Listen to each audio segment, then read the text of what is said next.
Are you close to striking a deal? You say if you agree to release these Palestinian prisoners, under what circumstances would you not do that?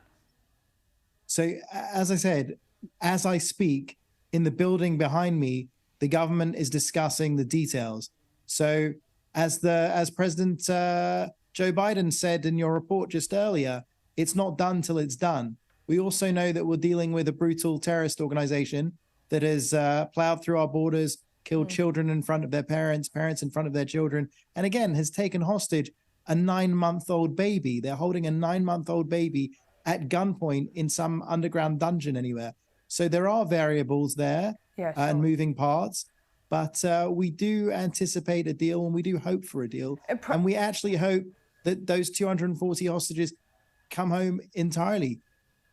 Yes, that is the hope. But how does this work practically, if it does work at all? Would there be a complete ceasefire for 5 days? Is that something the government would be willing to acquiesce to?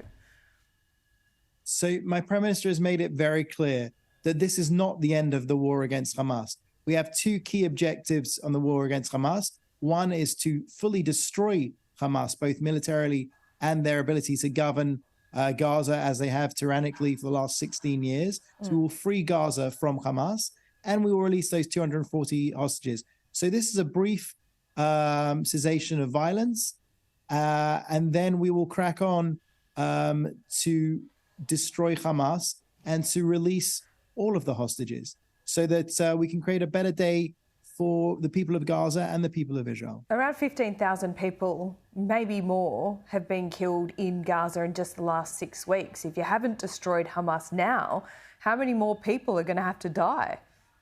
No, I'm going to have to push back on those numbers, I'm afraid. Those are numbers based on Hamas. Okay, well, what is the Israeli government's estimates then?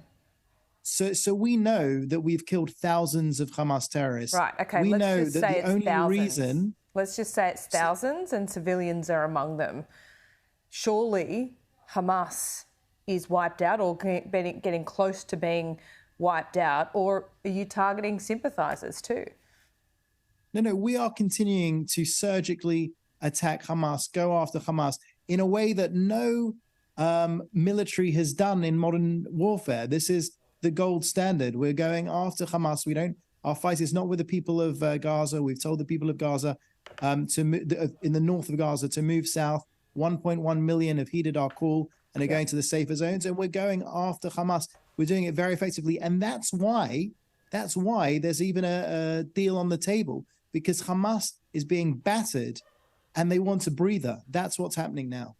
I know, but if the war continues after this breather, as you put it, what does a defeat of Hamas actually look like, Avi? Well, it looks like the situation will be that there will be no more Hamas leadership in Gaza. There will be no more Hamas rule in Gaza. Hamas will not exist in the way that it does now. They won't be able to terrorize their people. They won't be able to terrorize our people. They won't be able to cross over our border and behead babies and attack our civilians. Sure. We're looking for peace in the south and a new future for the people of Gaza.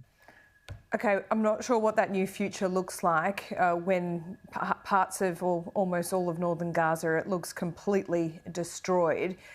But are you feeling pressure from the international community at the moment? I mean, we've all seen the pictures of the war of words even in the Knesset.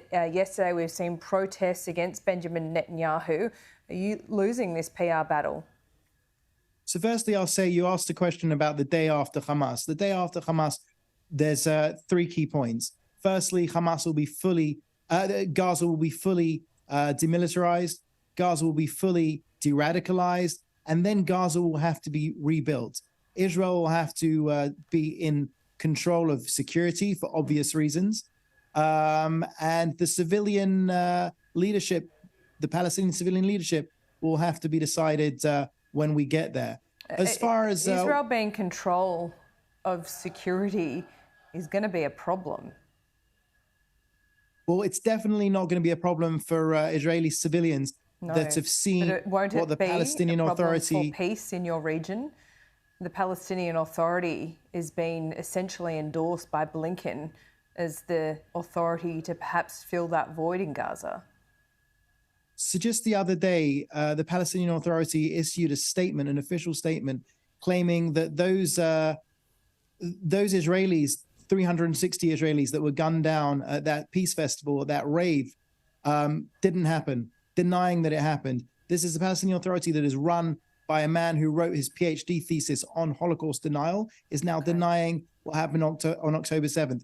We gave Gaza 16 years ago to the Palestinian Authority, and shortly after, Hamas took over Gaza, and we've seen what's happened there. So my Prime Minister has made it clear the Palestinian Authority can't be in charge, and Hamas won't be in existence, and thus we'll have to find a better way for the Palestinian people to thrive. They could have, 16 years ago, they could have made Gaza into the Miami of the Middle East. Instead, they created one of the world's biggest terror bases.